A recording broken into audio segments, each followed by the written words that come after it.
Okay, so while 2023 is done and dead, uh, it was quite an eventful year. I learned that I don't have any time to make videos, that's for sure. But I still like making videos, and I think they're fun, but I just cannot do scripted anything. I just can't do it. So, yeah, I'm just going to run through the games that I played this year. It was a pretty eventful year in video games. A lot of people in the wake of layoffs in the video game industry are declaring it one of the best years in video games ever. Uh, and I don't know, maybe that's true. It was a pretty good year for me, I'd say. So I'm just going to run through all the games that I played, finished, whatevered this year. And maybe I'll make this just a yearly thing, just to have some sort of outlet. I don't know. But this will be a fun little guy. I say little. This is probably going to take like an hour plus, even if I just spend 2 minutes on every game. So let's just dive right into it. Yeah, the first game that I finished this year was Getting Over It with Bennett Foddy. Oh god, I don't need to describe what these fucking games are, do I? No. Yeah, Getting Over It with Bennett Foddy was really great. Really fun game. Like, surprisingly really great and fun. Because it's the meme game you're supposed to get mad at. But from a control perspective, it actually feels really good to play this game. Like, doing all the circular motions and getting past obstacles.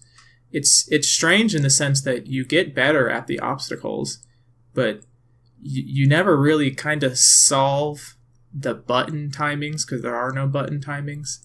It's so variable in its inputs, just being circles with the mouse, that it's incredibly hard to get consistent at anything, but you do get better at it, and it genuinely feels good.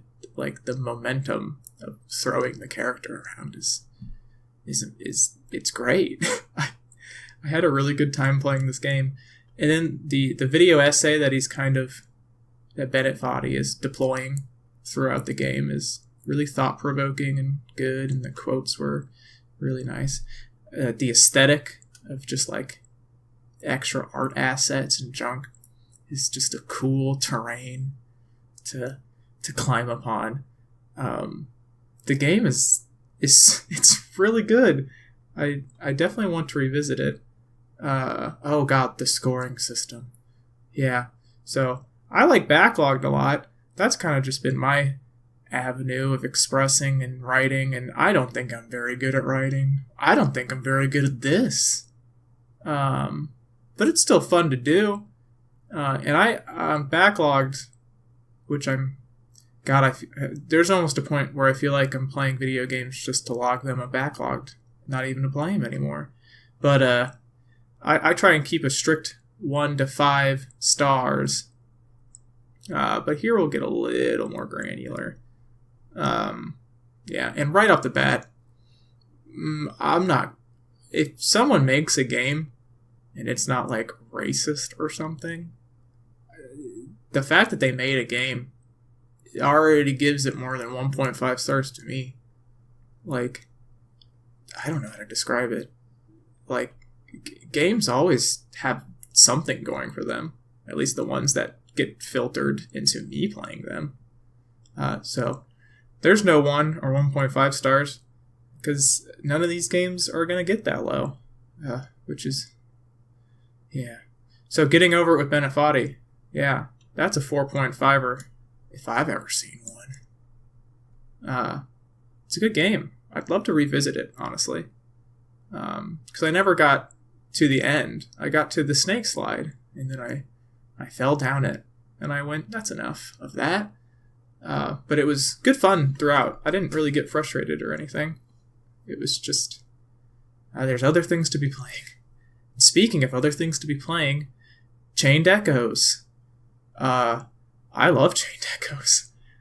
Chained Echoes is just a beautiful JRPG that it looks great, it sounds great, the cast is wonderful, the story is like much better than any other JRPG story that I've engaged with. The combat is so optimized in the game. You get your HP and MP back after every battle, so it's way less about attrition and gear upgrades and grinding and leveling, and it's a lot more about optimizing your DPS with your attack orders and party layout and builds and stuff. And that is just far more engaging to me personally when it comes to a turn-based RPG. And that alone was like so great. But then like the story is wonderful. All the characters are so cool. The world and the lore is just like great. You would read a book that would talk about something, and then you'd go to that something, and you'd go, I read the book that talked about, I don't know, just a great game. I want to replay this one really badly too, and just make completely different builds for all my party members. That's a 5 stars right there. Oh, next game, the IB remaster for the Switch. It was fun. Yeah, there's not much to say about IB. It's an RPG maker, a lot of puzzles. It's a spooky game, and it takes place in a museum. And museums, that's a good locale for puzzles, an excuse for puzzles. Yeah, story's cute, characters are fun. 3 stars. Citizen Sleeper. Citizen Sleeper rules. Rules the school. Yeah, I played this one a lot at dog shows, because it's basically a visual novel with some incredibly basic user input. I'm not the biggest visual novel guy. I've played a few. I'll play a few more. But this one really got me. I guess it's really not like a visual novel, because there's a lot of role playing in it. It's definitely a narrative, and it's a lot of reading, but I've never been so captured by a character. I've never felt so immersed as a character before playing Citizen Sleeper. I was definitely making decisions. Like, I would meet characters and genuinely like those characters, and then make decisions in-game based around my relationships with characters. And yeah, that combined with the aesthetic and the music, just a great experience. Citizen Sleeper it's very good. And I'm not the biggest sci-fi guy either. So I loved it. Loved it. 5. Okay. So now we've reached the point where one of my boys came over and hacked my 3DS. And now I've got all the 3DS games I could ever want in the palm of my hand. And the first game I played was WarioWare Gold. A game that I wanted to play, but didn't really want to spend any money on.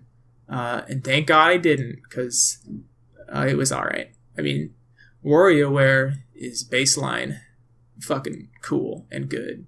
The minigame structure of constantly throwing just random crap at you and then quickly reacting is great. But the anthology aspect of it was, I don't know, left me wanting more. I like the gimmicks in WarioWare. I like seeing how they can stretch those gimmicks. So just playing a bunch of games that I'd kind of already played in the previous games did not tickle me too good. And then there's voice acting. This is the game that introduces voice acting. And I mean, I'll get to it later with WarioWare Move It. I think the voice acting is good, and I'm glad I played this one before I played Move It to get used to the voice acting. But oh boy, I was, I don't know, not ready for fully voice acted cutscenes in my WarioWare games. But Wario rules, so 3 stars. The next one is Theater Rhythm, Final Fantasy Curtain Call. Played a bit of it, not a whole lot. I thought it was alright. I think it's cool. I think it really fits Final Fantasy. It's got all the armor upgrades and experience, and it really takes a rhythm game and makes it a Final Fantasy game. And that's cool.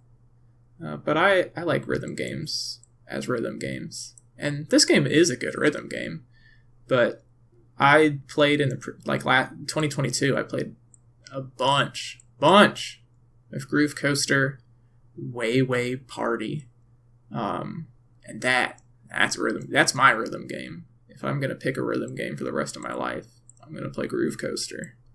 So I had fun with it, but I was not. I'm not dedicating a lot of time to rhythm games. So 3 stars. I mean, it's also Final Fantasy music. Final Fantasy's just got good music. Oh, Vampire Survivor. So I'm not a big roguelike guy.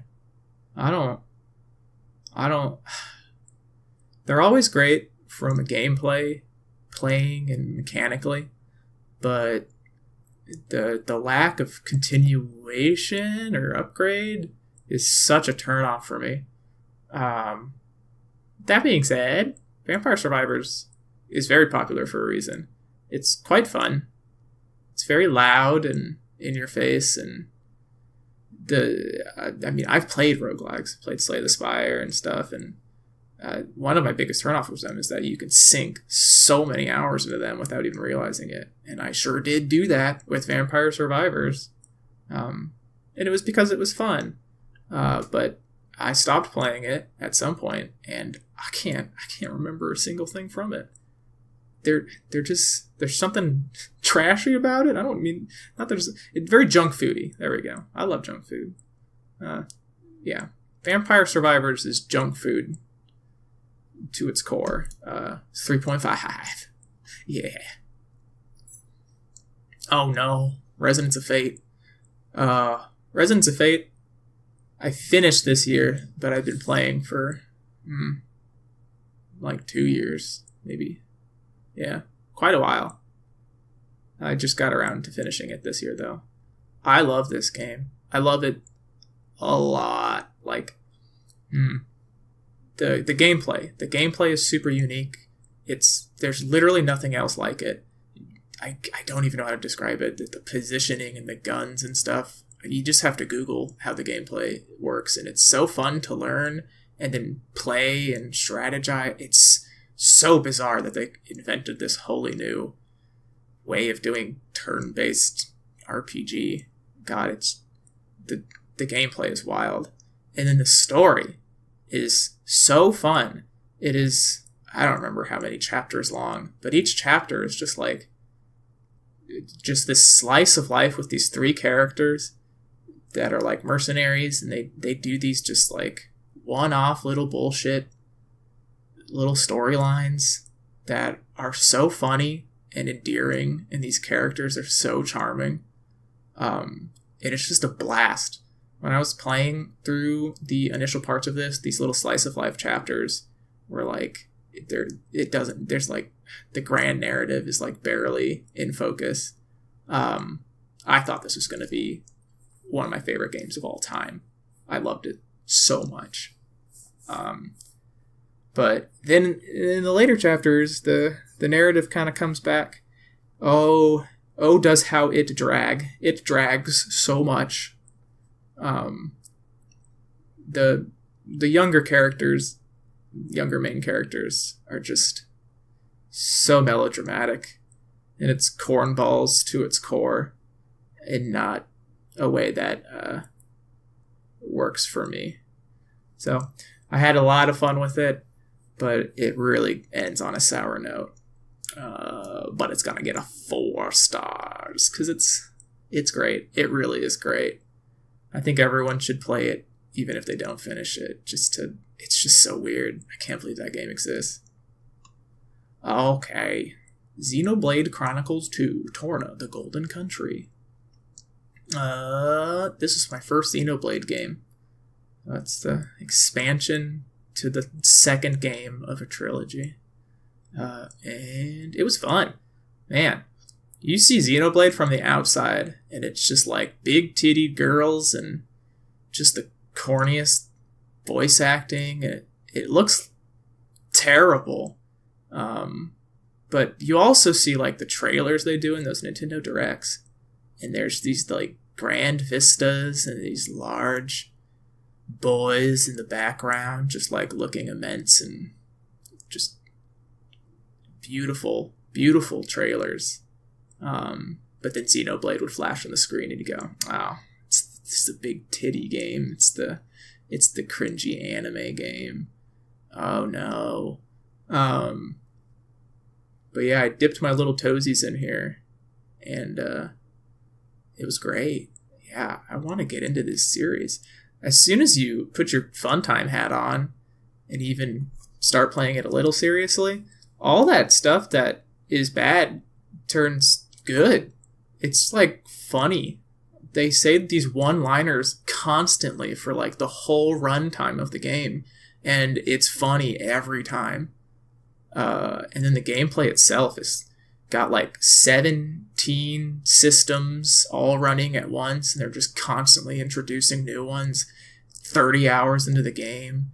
And the complexity of it all it's fun to master and get into a rhythm with. It's a great game. I'm very excited to delve straight into Xenoblade 3 after this, because I just don't know how to play games with stories in them, I guess. But I think it'll be a real treat. It's definitely one of my goals for this year. So, Xenoblade 2, Golden Country, 4 stars. Watam. Okay, Watam's gonna be my first not good game. I don't like Watam. I'm not gonna spend too much time on it. The aesthetic is great. I love Keita Takahashi. He's a swell little guy, but this game feels like shit to play. The literal controller to screen button pressing makes me want to die. This is when I got my Steam Deck too, which is why I dropped this a long time ago, and I just came back with the Steam Deck to finish it. So I guess I could dunk on it. I don't know. I feel bad. I can't talk too much about this. I love the aesthetic. If people like it, good for them. But I think the game-to-game moments and the gameplay, and it's just nightmarish. 2 stars.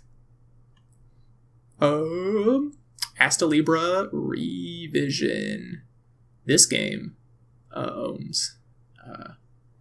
I got the Steam Deck, and everyone said this is kind of the quintessential handheld Steam Deck experience. And they were right. This game is so fun.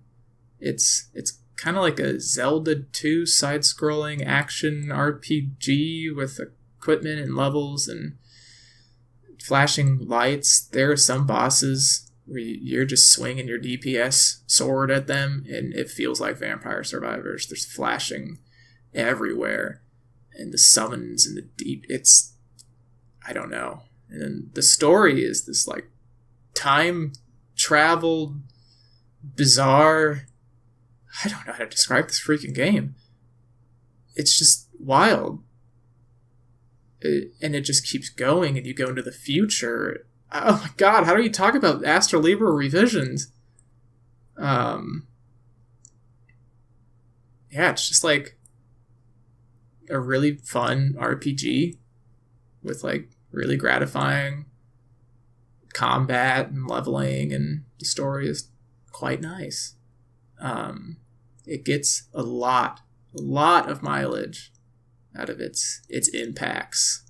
When you get like a freeze on a stun on an enemy, and the sound effect changes with all your swings and the impacts, it is so gratifying.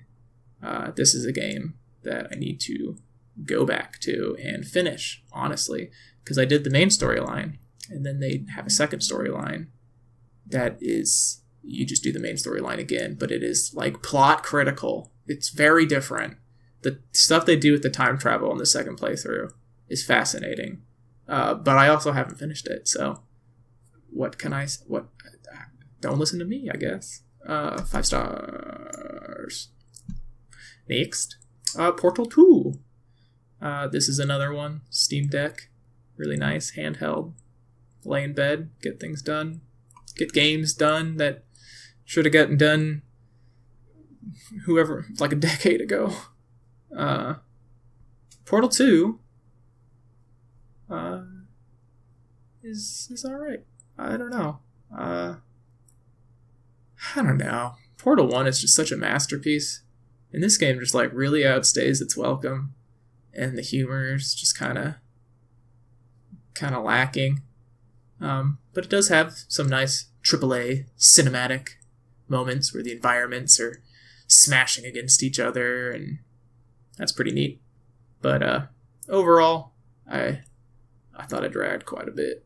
But it was fun. It was good puzzles. Portal 2. It's alright. We love Katamari Reroll. I'll be real brief with this one. It's a remake of one of the greatest games of all time. And it brings in a lot of quality of life changes. Gives you more soundtrack. You can toggle between the two aesthetics, the HD and the original. So it's basically the first game. But I think a lot of the joy I get from Katamari, and this is why not to dunk on Watam War, Jesus, Watam feeling so bad, Katamari feels amazing. Katamari feels so good to play. Fucking rolling stuff up with those two sticks, it's impeccable. But such a critical part of the experience to me is playing it on a PS2 controller.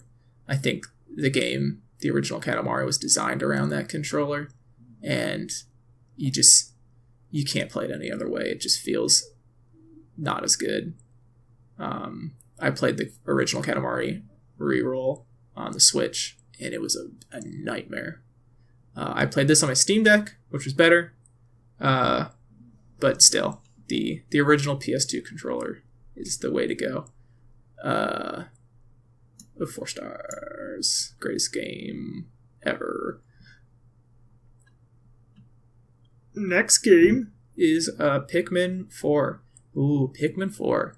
We were on a little vacation in I should maybe not say. Whatever. We were on vacation. Pikmin 4. I bought it on a complete whim. High as a kite. And I was blown away. I thought it was just a beautiful game. Just so fun to play. So unique in its gameplay. The strategy aspects and the deployment of Pikmin, the optimization, is just such a joy. In the world, just being a little guy, and like all this nature and like survival, it's so weirdly dark for its, or dark is, I don't want to use these words like edgy or dark. It's just very like real in a way that only nature can be real. Just very ambivalent to our notions of dark, I guess, and edgy or whatever. But it was fantastic. So fun to play. And the doggy. I love the doggy. He's so cute. Golly. Pikmin 4 gets a 4. Nice. Yeah. And playing Pikmin 4 was so dang fun. It led me down a little Pikmin spiral, I guess. Because then I played Pikmin 3. And Pikmin 3 is pretty fun. It's good. I like Pikmin 3. But the map designs are quite poor, in my opinion. I'd say in Pikmin 4 and 1, you've got nice big open maps where you are you can kind of go in any 360 degree direction and locate prizes. But in Pikmin 3, it's very hallway-esque. There's a lot of hallways that branch out from the central hub and then loop back in. And I did not care for this level design. I thought it hampered the experience. But the bosses in this game are the best. They're so cinematic, and before you go into the boss areas, you've got this upward shot that makes everything, the world, seem so big, and then you enter these big arenas, and you don't feel any smaller than when you're fighting a boss in Pikmin 3. And feeling small in a Pikmin game is such a core aspect and emotion of these games, so it does a really great job with that. And it gets a 3.5 stars. Wave Race 64. Wave Race 64 is pretty fun. I did it. It's a bit fun. Yeah, racing in the water is pretty unique, really bouncy, slippery. Wave Race 64. It's alright. 3 stars. Pikmin Uno. Pikmin 1. Pikmin 1 is a masterpiece. It is the tightest little package. It is everything. It is everything Pikmin could ever want to be, and it is. It's so good.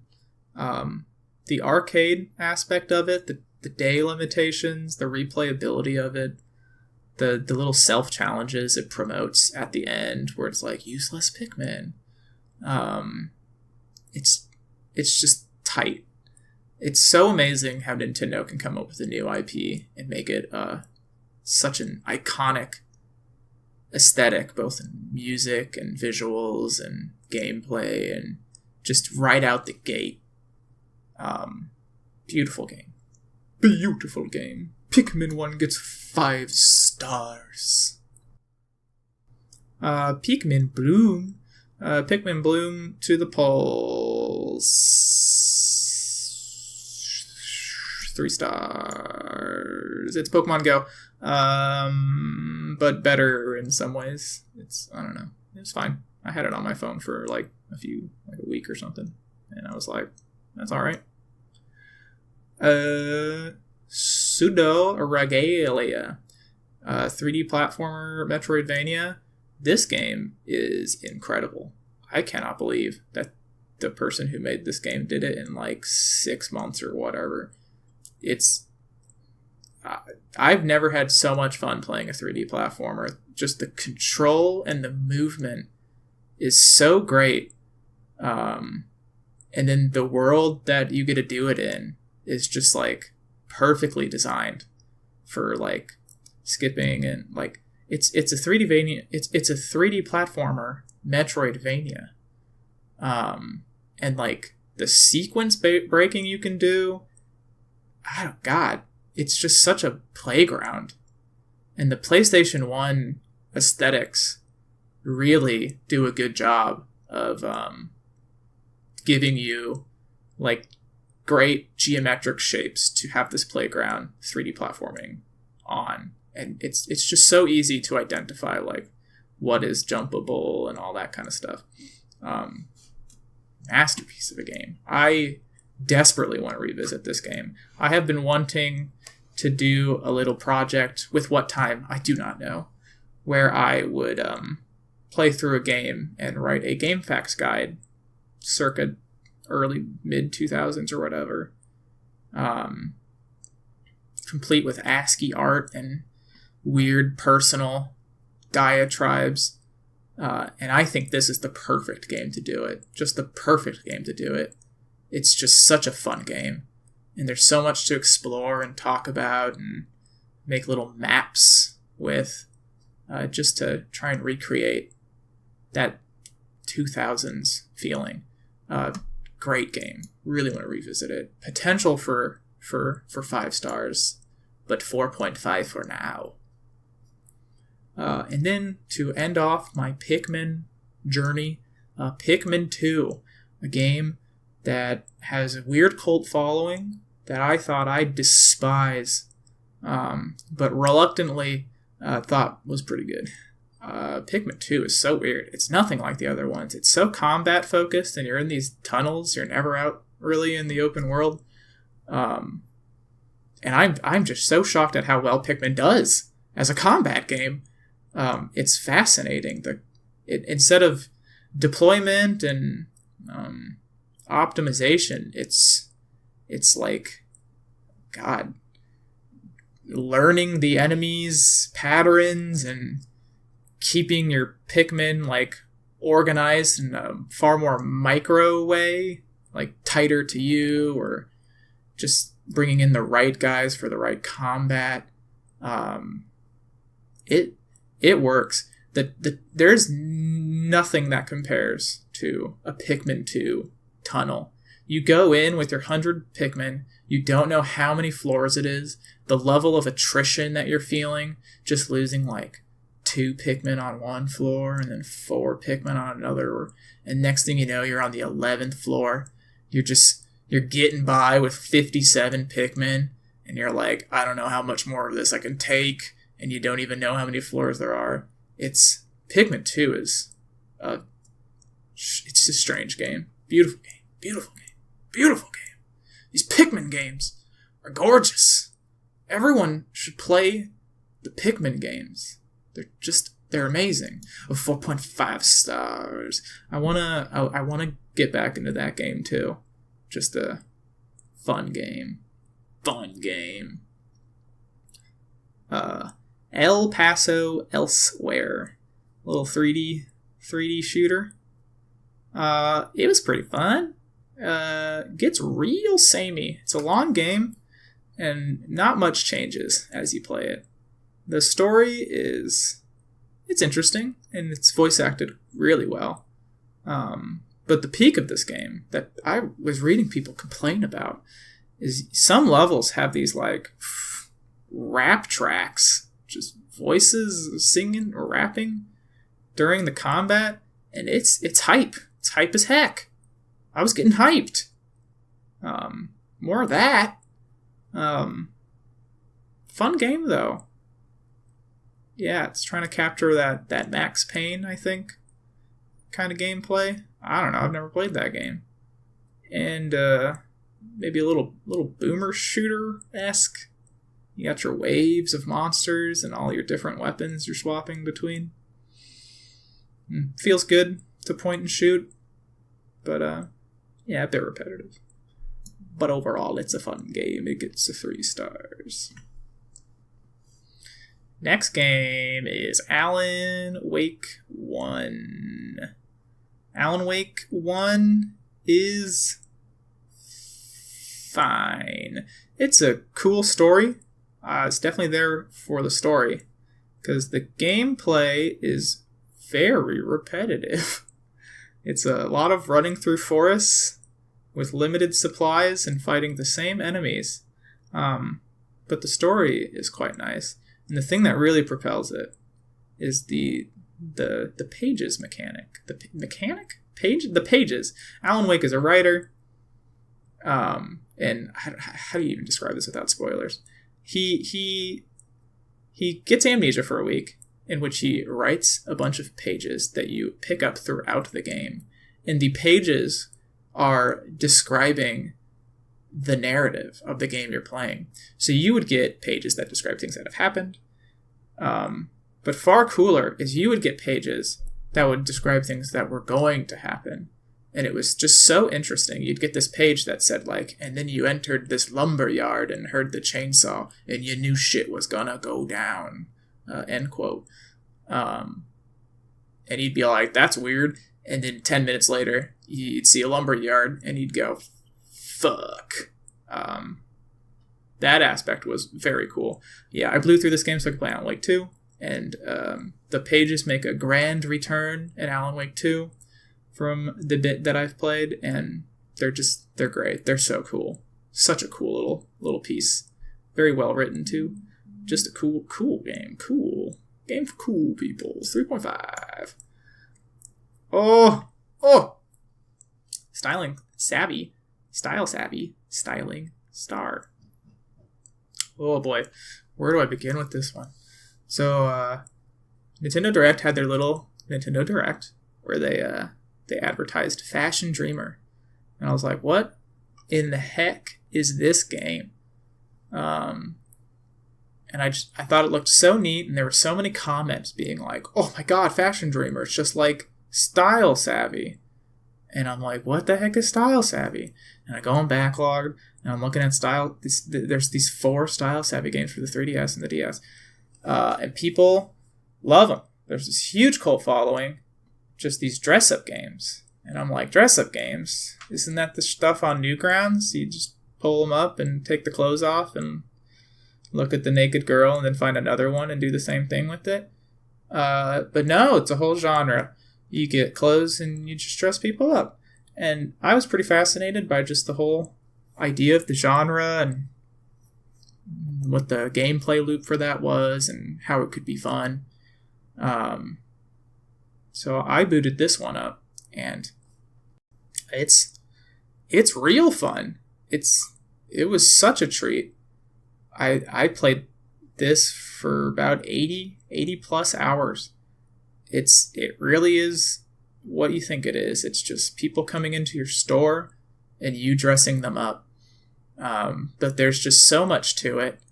Like, I was such a catty little bitch, just like judging all these people and their aesthetics and their preferences in clothes. And the real joy of it was coming up with outfits that fit their shitty tastes that I also liked. Because there's just such a huge selection of clothes that no matter how it gets subsetted, if you are creative enough, you can come up with something that you like in that subset. And it's just such a satisfying experience. And that's not even to talk about, like, the aesthetic is obviously like a huge part of it with the clothes. But just the music was nice. And the story was like, it's very laid back, very slice of life. I love that shit. I already talked about it in Residence of Fate. I love it. Love slice of life kind of storylines. But they're engaging, and everyone's just so nice. Everyone is so nice and encouraging. Love it. I love those kinds of narratives. Encourage me, baby. But yeah, the game is a treat. A treat. They need to re-release this. Yes. Style Savvy, Styling Star gets 5 stars. It is so very good. But yes, what I did learn while playing it, though, and seeing trailers for Fashion Dreamer, was that Fashion Dreamer was not going to be good. I knew it before I even got it, and I was proven correct. It stinks. It's got none of the narrative. It's got none of the charm. It doesn't even have customers. You don't dress up people with the subsetting that I was describing. It's just your character, and you've got basically infinite access to all the clothes. And there's just nothing to the game. The game is so soulless. But as a dress-up game, it does succeed. It's got really good customization and lots of clothes. So it succeeds, maybe, at what it's doing, but it does not succeed at what I want it to be doing. I will give it a 2.5. 2.5. Yes. Loon Acid. This game's weird. Old PS1 ass first person sword swinging game. Game's a treat though. A little snack. After a while it quickly becomes not difficult. But just running around in this kind of world, very spooky. Ooh, at the beginning in particular. Just you don't know when a save point's going to come up, when you're safe, when you're not safe. You're just kind of running through these incredibly dark little dungeons, swinging your axes. And it's fun. It's got really great music. Great atmosphere. It's good. It was good. 4 stars. Oh my god, it's WarioWare Move It. WarioWare Move It is maybe my favorite WarioWare game ever. Like I mentioned before, I love the gimmicks, and this one introduces the 2 Wiimotes, and I know some people were having some issues with their Wiimote calibration, or whatever issues can come up using... No, God, they're not Wiimotes. They're fucking... the dongles, whatever. I didn't have any of those problems. All the minigames were so incredibly inventive and so fun, and just the visual aspect, like the different mediums that WarioWare expresses itself through in all of its minigames, and like the minigames themselves, and the little gimmick of the trip. Just a fucking joyride from beginning to end. It's just so fun. I love you, Wario. I love you. It's good. 4.5. Oh, next 2 games. Me and the boys went to the arcade and played a decent amount of games. But these are the 2 games that I don't know, felt like I had anything to say about. Essentially, it's ice cold beer, which is how do you describe ice cold beer? Good Lord. It's a very physical game, in the sense that there's no screens. There's buttons. Are there buttons? Yeah, there's buttons.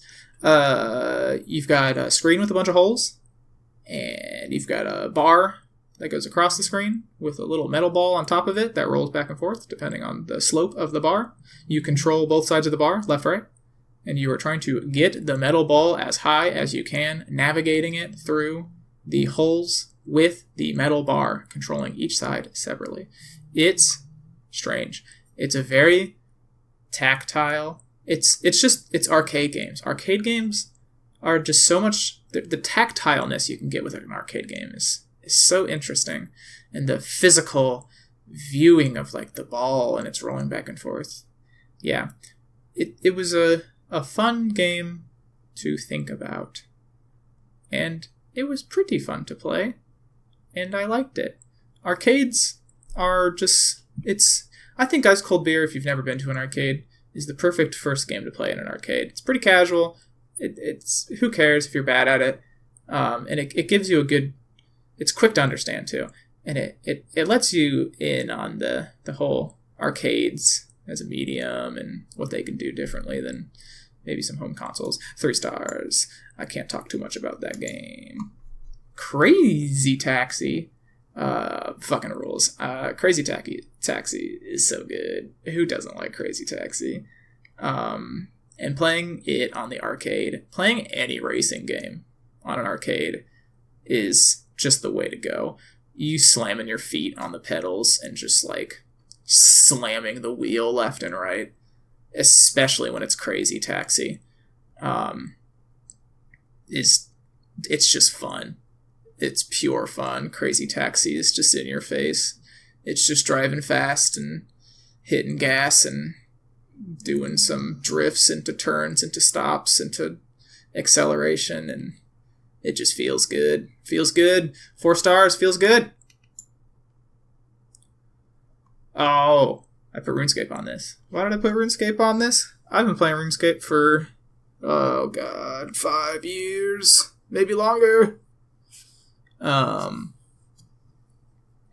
this year I maxed my account. I did it. I got all the levels, and now I'm a sweaty. And I don't know. RuneScape is definitely one of my favorite games of all times. It's just such a great game. Yeah, what do I say?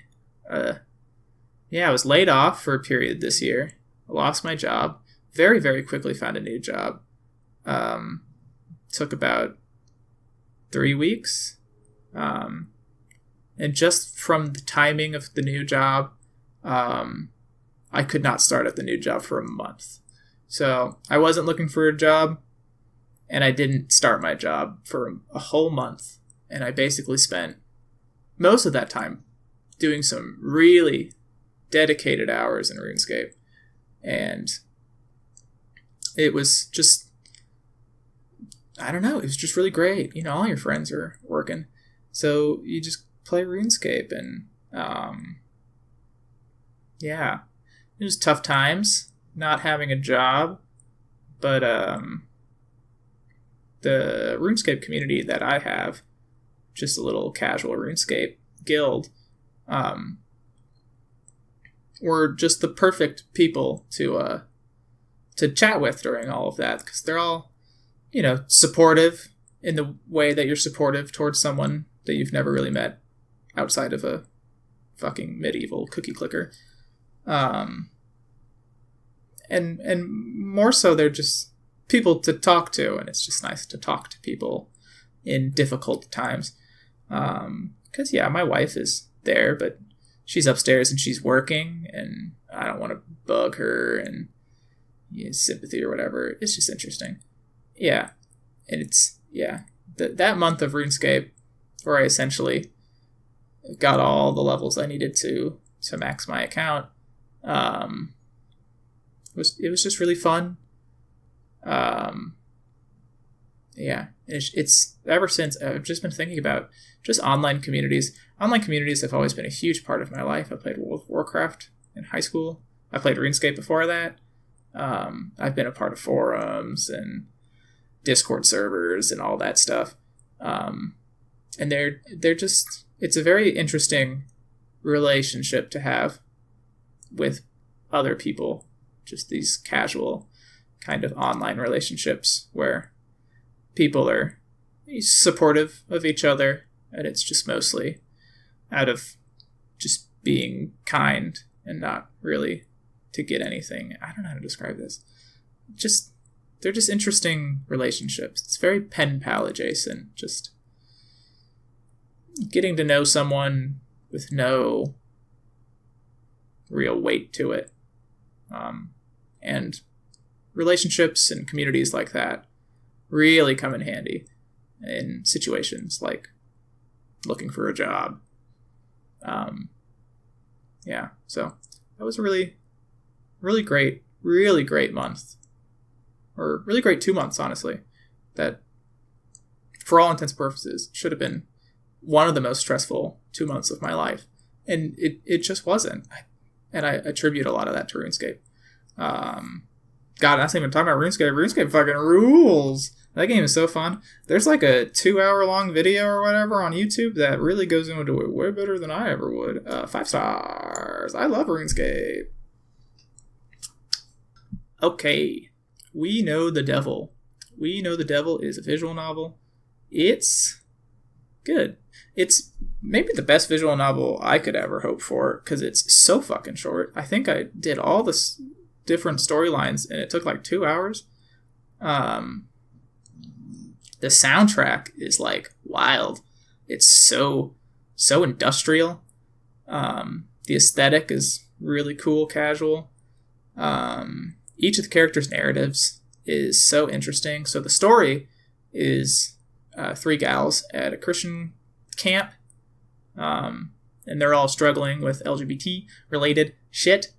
And, you know, being in a Christian camp, they've got so much baggage towards these things. Yes, and it's just a very, very cool LGBT kind of narrative. It's about these particular struggles, and it's done so well and artistically. And it's quick, it's easy, sturdy, it's good stuff. It's also very Midwestern. Oh, I can't talk about where I'm from, but maybe I already gave it away. It does a good job with that. 4 stars. Oh my gosh. Res Infinite. Res Infinite is fascinating. So I played through this entire game high the entire time, which is the way God intended Res Infinite to be played. And I've played other rail shooters. You know, you're on a rail, you aim, you shoot. Res Infinite is fucking crazy. The perspective aspect of it, like the way the reticle works, it makes it so things that are further away are easier to hit, opposed to Star Fox 64. If something's further away, it's harder to hit. You gotta aim better.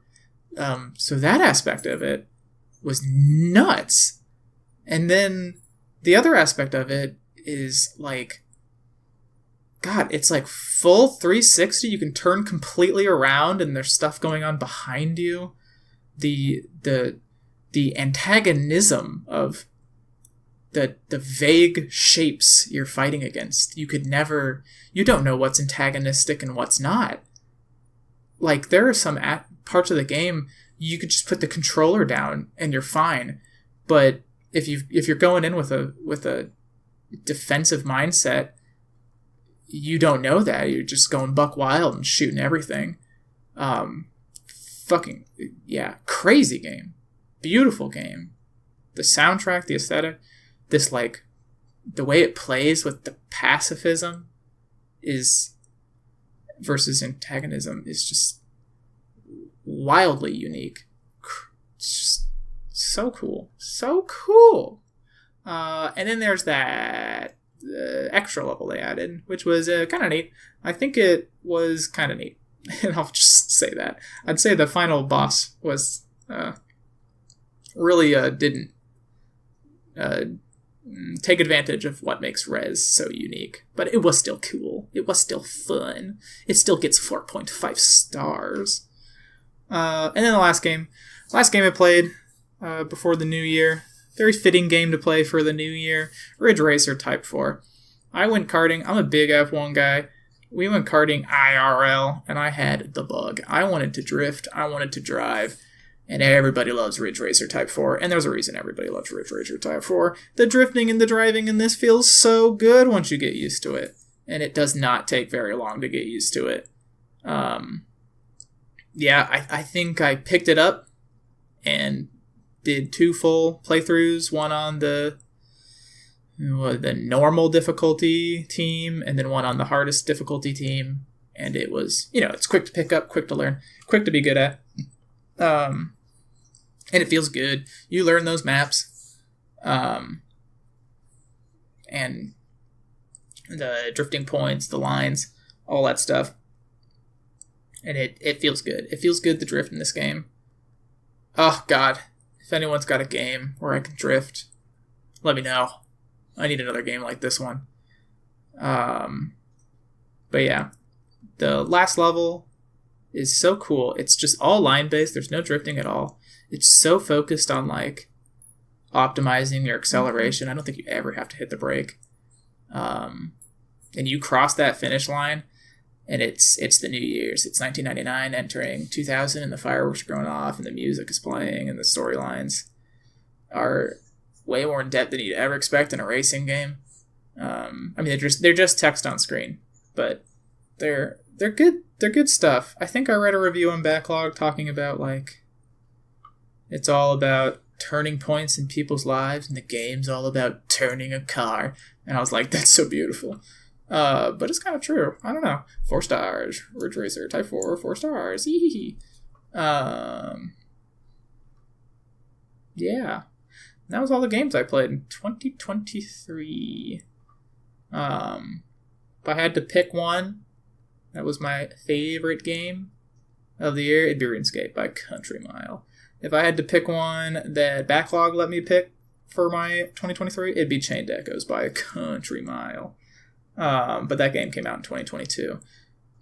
If I had to really pick one from this year, probably would be Pseudo Regalia. I thought that game was fire. Just feels so good to play that game.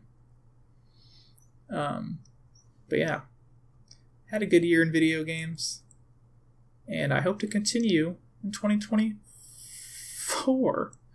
And maybe I'll make something like this again next year. But yep, that's my rambling. So I'm done doing that. Goodbye.